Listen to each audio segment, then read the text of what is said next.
సిరిసిల్ల పట్టణంలో హత్యకు గురైన నేత కార్మికుడు వెంగల వెంకటేశం కుటుంబాన్ని కేటీఆర్ పరామర్శించారు. ఈ సందర్భంగా ఆయన మాట్లాడుతూ, మమ్మల్ని రాజకీయంగా ఎదుర్కోవాలి కానీ సామాన్యులను సమాధులుగా చేయవద్దని అన్నారు. చోటామోటా నాయకులు, పాత్రదారులు మాత్రమే, సూత్రధారులు వేరే నాయకులు ఉన్నారని కేటీఆర్ ఆరోపించారు.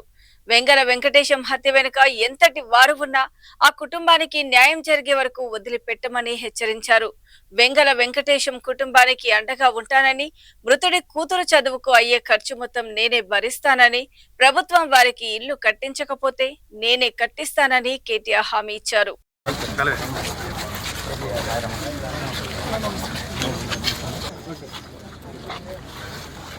ఒక్కడే ఉన్నాడు ఆ సమయంలో పనికి పోయింది. చదువు కానీ పాప పెళ్లి కానీ మొత్తం నేను చేస్తాను. మీకు ఆ విషయంలో మీకు ఆమె పేరు మీద ఫిక్స్డ్ డిపాజిట్ చేపిస్తాను. ఇప్పుడు ఫిక్స్డ్ డిపాజిట్ చేపిస్తా, చదువు కూడా మొత్తం నేను చూసుకుంటాను. అమ్మాయి పాప పేరు మీద ఫిక్స్ చేసినాము, 3 లక్షల రూపాయలు ఫిక్స్ చేసినాము. చదువు కూడా నేను చేస్తా. సాయం చదువుకొని చేస్తా. ఇంకే కాయిదాన్ని ఎదురు పెట్టుకో. అది బాండ్ పేపర్ అమ్మా, 3 లక్షలు. ఇది 3 లక్షల బాండ్ పేపర్. ఇదొక 50,000 ఇదేమో పాప పేరు ఫిక్స్ చేసి, ఇంకా కూడా పాప చదువు కూడా స్కూల్ ఏదైతుందో నేను మాట్లాడతా, అది కూడా నేను చూసుకుంటాను.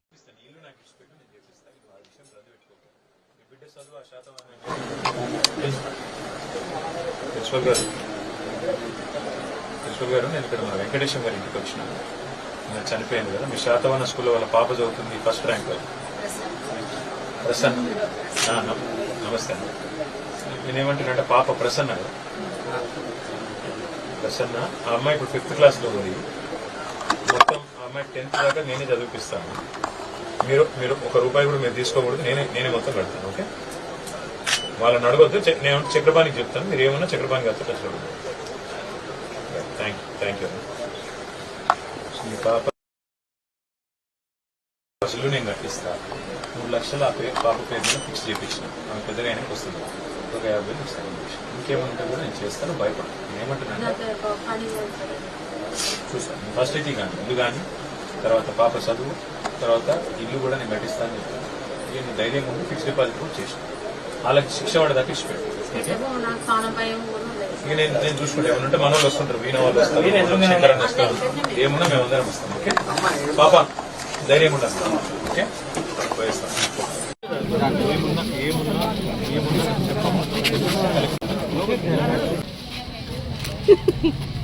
ఈ చిన్నారి పాప, అమ్మాయి పేరు ప్రసన్న, 11 ఏళ్ళు వయస్సు, 5th క్లాస్ చదువుతా ఉంది.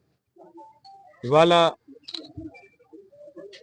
క్షుద్ర రాజకీయాల వల్ల, చిల్లర రాజకీయాల వల్ల ఈ పాప తన తండ్రిని కోల్పోయింది. ఉద్దేశం ఏంది? ఎందుకు వాళ్ళ తండ్రి చనిపోయినారు?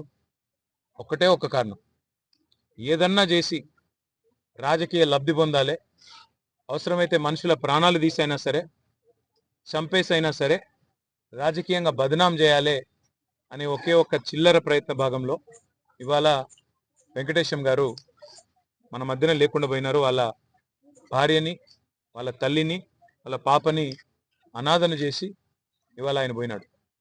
నిజంగా రాష్ట్ర రాజకీయాల్లో 20 ఏళ్ళుగా నేను కూడా ఉన్నా. ఇంకా చాలా మంది పెద్దలు ఇక్కడ ఉన్న వాళ్ళు నాకంటే సీనియర్లు కూడా ఉన్నారు. నేను ఎన్నడూ ఇంత దిగజారిన రాజకీయం, ఇంత దరిద్రపు కొట్టు రాజకీయం మేము ఎన్నడూ జీవితంలో కూడా చూడలేదు. ఇవాళ ఆ పాప అక్కడ ఏడుస్తూ ఉంటే, మా నాన్న రాలేదు అని చెప్పి 3 రోజులు నేను తినలేదని చెప్తుంటే, నిజంగా మనసున్న మనిషి ఎవడైనా సరే కళ్ళల్లో నీళ్లు తిరగక మానవ, గుండె ద్రవించక మానదు. అట్లాంటి ఒక పరిస్థితి. నాకు అర్థం కాదల్లా ఒకటే, మమ్మల్ని రాజకీయంగా ఎదుర్కోవాలి అనుకుంటే ఎన్నికల్లో తలపడొచ్చు, లేదా నాయకులతో విమర్శలు చేయొచ్చు, మీరు ఆల్రెడీ చేస్తున్నట్టుగా కేసులు పెట్టొచ్చు, వేధించవచ్చు. కానీ మధ్యలో సామాన్యులను సమిధలుగా చేసి, సామాన్యులను బలిపశువులు చేసి, వాళ్ళ జీవితాలు ఆగం చేస్తే ఏమొస్తుంది అని చెప్పి నేను కాంగ్రెస్ పార్టీ నాయకులను అడుగుతా ఉన్నాను.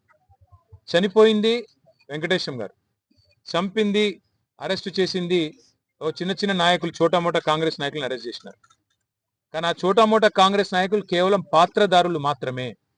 అసలు సూత్రధారులు పెద్దవాళ్ళు వెనకాల ఉన్నారు, వాళ్ళు తప్పించుకున్నారు. కానీ మేము వదిలిపెట్టాం. ఆ తల్లి కూడా మమ్మల్ని అడిగింది ఒకటే, వెంకటేశ్వరం గారి భార్య, అన్నా న్యాయం జరిగేదాకా మాతో ఉండండి అన్నారు. అసలు కథ అంతా ఎక్కడ ప్రారంభమైందంటే ఈ ఇల్లు